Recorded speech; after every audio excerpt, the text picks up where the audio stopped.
안녕하세요, 여러분들. 지난주까지 이제 수련회 관련 본문 말씀들 나누고, 이제 이번 주부터 이제 예수님의 행적에 대한 10주치 구강을 나누고자 합니다. 주님께서 10주간 은혜 더하여 주시고 함께 하실 것을 고백합니다. 네.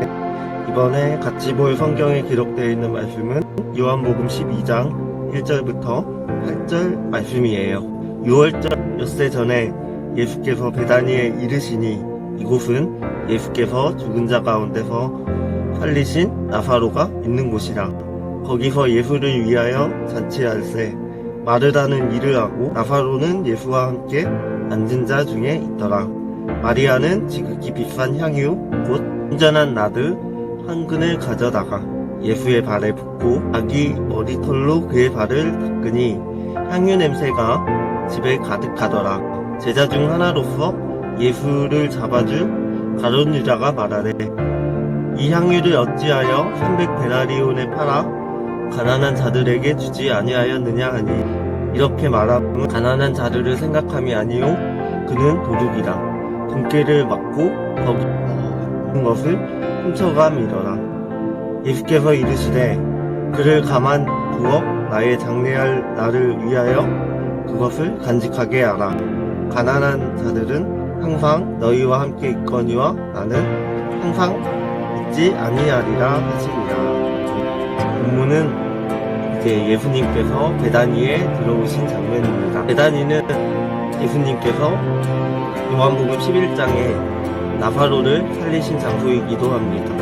나사로를 살리신 베다니에 예수님과 제자들이 나사로의 집에 초청을 받았습니다. 그곳에서 마리아가 나드 한 근을 가지고 와서 예수님의 발에 붓고 자기의 머리털로 발을 닦아 주었습니다. 이 장면에서 다양한 시선들이 나오고 있습니다. 제자들의 시선은 300데나리온에 될 만한 나무를 예수님의 발에 뿌리고 머리로 발을 닦는 모습을 보면서 그 비싼 것을 팔아서 구제할 수도 있는 것을 자신의 시선과 자신의 이익을 위해서만 사용하려는 마음을 가지고 있었던 것입니다.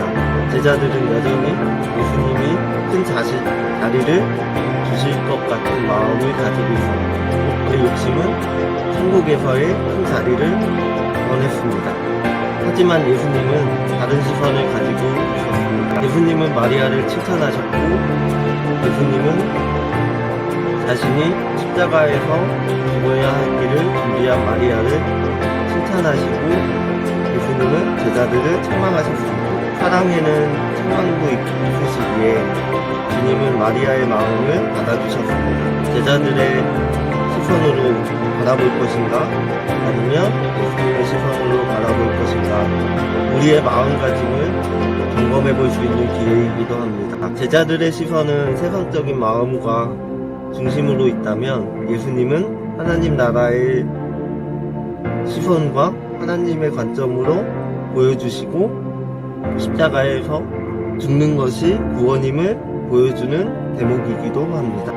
첫 번째 질문, 제자들과 같은 시선으로 남을 판단하고 있었나요? 저는 20대 중반에 한 형제를 세상의 시선으로 판단하고 정죄한 적이 있었습니다. 제 동생과 동갑내기 친구인데 그 친구는 장애가 있었습니다. 동생이 교회에 자주 안 나오다 보니 그 지인에게 말하고 지인들에게도 기도 부탁도 했습니다. 세상의 시선으로 그 형제를 판단하고 정죄하며 마음의 상처를 주기도 했던 적이 있었습니다.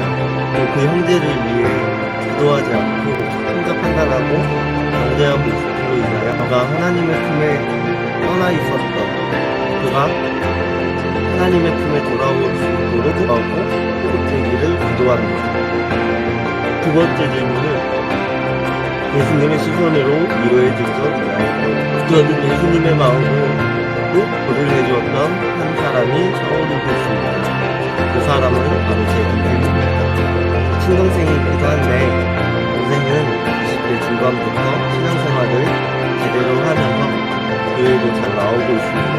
지체들 간의 교통은 함께 이야기를 나누고 함께 부모는 이야기하는 친구이자 같은 고민을 함께 들어주고 있고 하나님의 사랑으로 위로해주고 함께 가는 갈등 속에서 늘 위로해주는 친동생에게 감사함을 돌려드립니다. 하나님의 마음을 전하고 하나님의 은혜를 바라보며 함께한 친동생을 위해서도 기도합니다.